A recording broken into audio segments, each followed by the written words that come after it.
Welcome back, everyone. Ready for another deep dive? Always. Awesome.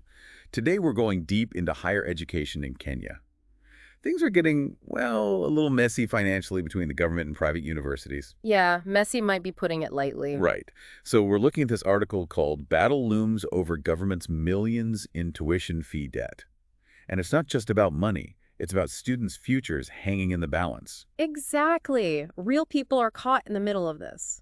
Okay, so let's rewind a bit. Back in 2016, Kenya was dealing with a huge problem. Way too many qualified students, but not enough spots in public universities. Sound familiar to anyone out there? Happens everywhere. Capacity issues are a big problem. Right. So the government thought, hey, let's sponsor students at private universities. They'd cover 80% of the tuition. Seemed like a pretty sweet deal. Win-win for everyone, or so they thought. It did seem like a good idea at the time. There was so much optimism around it. It was a smart way to utilize the private universities to give more students a chance, especially with the education reforms bringing in even more qualified students. Perfect timing, it seemed. Totally. So what went wrong? Did the government just completely drop the ball? Not exactly. I mean, it worked okay for a while, but then the government, well, they started to miss those 80% payments. Uh-oh, that can't be good. And it wasn't. Things snowballed. Over 7 years, you had over 320,000 students going to private universities through this program. Wow, that's a lot of students. It is. And the result? A funding gap of $362.3 million. That's a huge GE amount of money. Right. And we're only talking about tuition here, right? Yeah. Not even all the other costs of running a university. Exactly. You got it. It's like you can have all these students ready to learn, but if you can't pay the professors, keep the lights on, maintain the buildings. It all falls apart. Yeah, it does. It's a tough spot for those institutions to be in. So I'm guessing the private universities weren't too happy about this. You could say that. They got together and formed the Kenya Association of Private Universities, or KPU. Yeah. And let me tell you, they're demanding some answers. Yeah, I bet. It goes beyond just the money, though. KPU is saying that this funding situation, where some students get help and others don't, violates the Kenyan constitution. It's about equal treatment. That's a big deal. It is. It raises the question, does the government have to fund education equally, no matter which school the student chooses? That's a tough question. And we're not talking about small change here. Mount Kenya University is owed $78.5 million. Kabarak University, $44.6 million. KCA University, $35.4 million. These are serious numbers for these institutions. Absolutely. And think about it. They've invested in buildings, hired faculty, created specialized programs, all based on the government's initial promise. Now they're stuck. Yeah, their future is up in the air. Big time. And it affects the quality of education they can offer, too. But Kenya's government is having its own financial problems, right? It's not just the private universities. Right, you're right. Public universities aren't doing so hot either. Remember the lecturer strike not too long ago? Over unpaid salaries, wasn't it? Yeah. So you have to look at the whole system. It's not just private versus public. The entire higher education system in Kenya is under a lot of stress, and it's not sustainable. And then, to make things even more complicated, well, 2024 happened. Oh. What happened in 2024? The government made a big decision. They slashed funding for private universities. Went from 80% down to just 10%, like yanking the rug out. Whoa, that's brutal. Yeah. It basically ended the government-sponsored program at those schools. Students were left scrambling. I can't even imagine. And KAPU, they were furious. Only $13.1 million came through from the government, a tiny fraction of what they needed. They said specialized programs that need expensive equipment, the kind lots of private universities offer, just can't survive on that, and the university's funding board.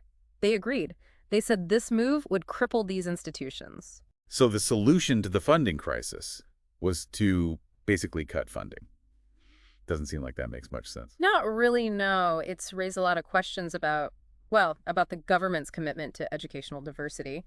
But before we jump into what the government's thinking, let's think about the students for a second. Yeah, absolutely. It all comes down to them in the end. So what does this all mean for students and their future? Under this new system, students at private universities are pretty much on their own. They can try for loans through the Higher Education Loans Board, but scholarships, nope, not an option at private institutions anymore. So basically, if you want to go to a private uni, you better be ready to pay. And that's got to be a tough message for students from low-income families who saw private universities as their way to a better life. It is. Dr. Vincent Gatho, he's the Secretary General of the National Association of Private Universities in Kenya, and he's been very vocal about this. He's saying it shuts doors for students and just makes inequality worse. And when you look at the numbers, it's hard to argue with him. The number of government-sponsored students at private universities has tanked. I mean, from almost 88,000 between 2016 and 2021 down to just 68,966. And then the most recent numbers are even more, well, bleak. Only around 9,000 students picked private institutions, and that's from data straight from the Kenya Universities and Colleges Central Placement Service.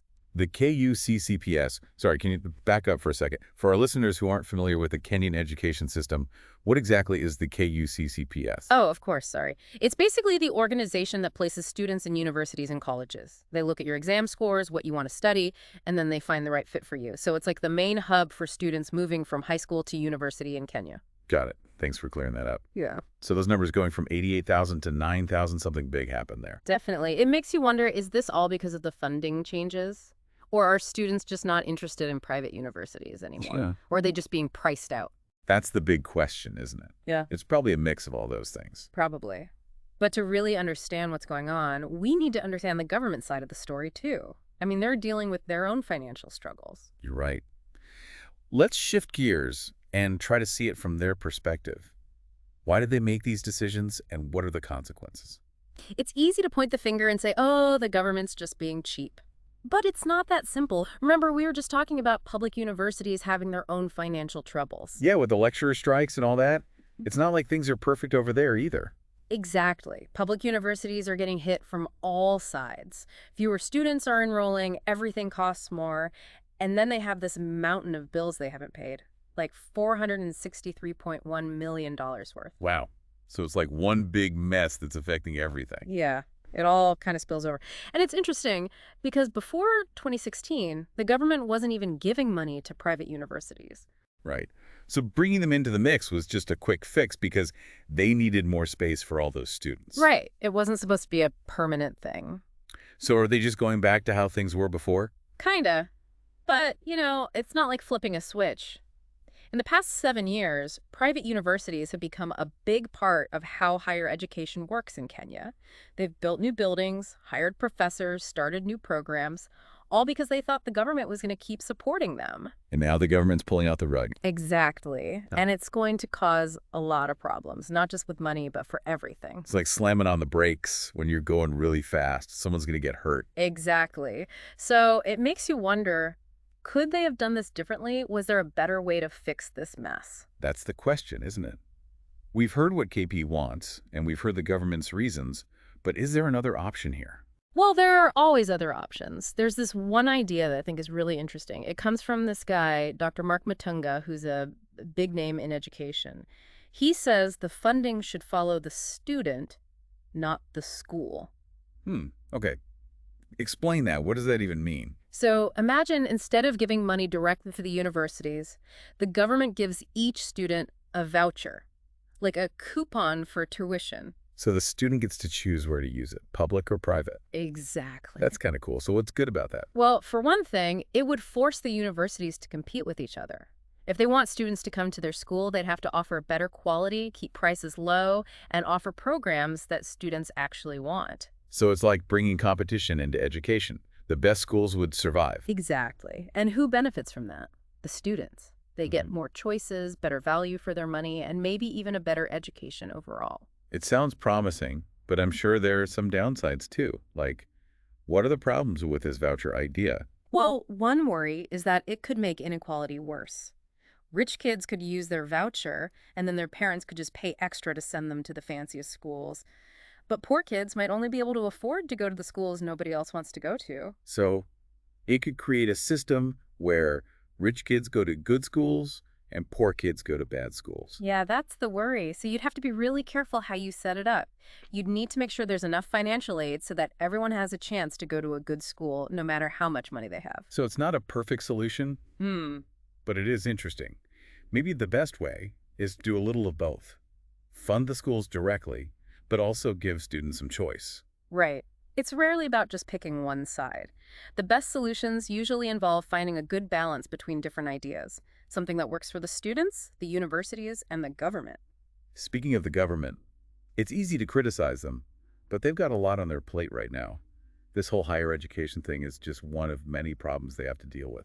Absolutely. It's not about blaming anyone. It's about understanding how complicated everything is and trying to work together to find solutions that work for everyone. Maybe we can learn something from other countries that have been through this too. Oh, that's a good point. Have other countries dealt with this kind of funding crisis before? Yeah. And what did they do? Oh, yeah, all the time. The UK, for example, they've tried all sorts of things, like charging students tuition, but also giving them loans that they only have to pay back once they start earning a good salary. It's not perfect, but it gives you some ideas about how to balance government support with students taking responsibility for their own education. So maybe Kenya can learn from what other countries have done, like borrowing good ideas and adapting them to their situation. Exactly. There's no need to start from scratch when other countries have already figured some things out. Working together and sharing ideas is key. So where does this all leave us? We've talked about how this whole thing started, what's happening now, some possible solutions, and the government's point of view. What are the main things you want our listeners to take away from this deep dive? I think the main thing is that this is a problem all over the world, not just in Kenya. How do you balance making education affordable for everyone while still making sure it's high quality? It's really tough, and there are no easy answers. But the decisions made today will have a big impact on students' lives and on Kenya's future. It reminds you that education isn't just about learning stuff. It's about investing in people and building a better future. And when people can't get a good education, everyone suffers, not just the students.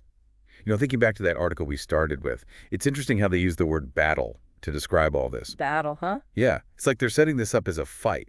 Like someone has to win and someone has to lose. It's dramatic, isn't it? But is that really how we should be talking about this? That's what I was thinking, is like maybe everyone needs to chill out a little. Right. Maybe instead of fighting, we should be working together. Exactly. Yeah. Everyone has a goal here, right? To make sure all Kenyan students get a quality education no matter where they go to school. Exactly. Public or private, it shouldn't matter. We need to listen to each other, understand what everyone's going through, and be willing to compromise. It's not about who's right or wrong. It's about figuring out what's best for everyone in the long run. Maybe this whole mess could actually be a good thing. A good thing. Yeah. Maybe it's a chance to rethink how things work, try some new ideas, and build a system that's fairer and more sustainable. I think you're onto something. When things get tough, people have to think creatively and make big changes. Maybe this is what Kenya needs to really shake things up and make education better for everyone. It's going to be interesting to see what happens. The decisions they make now will affect things for years to come. Yeah. But hopefully, this deep dive has given our listeners some food for thought. I hope so. And this isn't just something happening in Kenya. Countries all over the world are wrestling with this same problem. How do you make education both affordable and high quality? There's no easy answer. That's for sure. Well, as we wrap things up here, I want to leave you all with one final question to think about. If you could start from scratch and build a brand new higher education system for your country, what would it look like? What would be most important to you? And how would you make sure that every single student has the chance to succeed? No, those are some great questions to ponder. Because at the end of the day, education is all about helping people reach their full potential and create a brighter future. Not just for themselves, but for everyone. Well said. Thanks for joining us for this deep dive into the Kenyan higher education funding crisis. We'll see you next time for another deep dive. Until then, keep learning, keep asking questions, and keep exploring.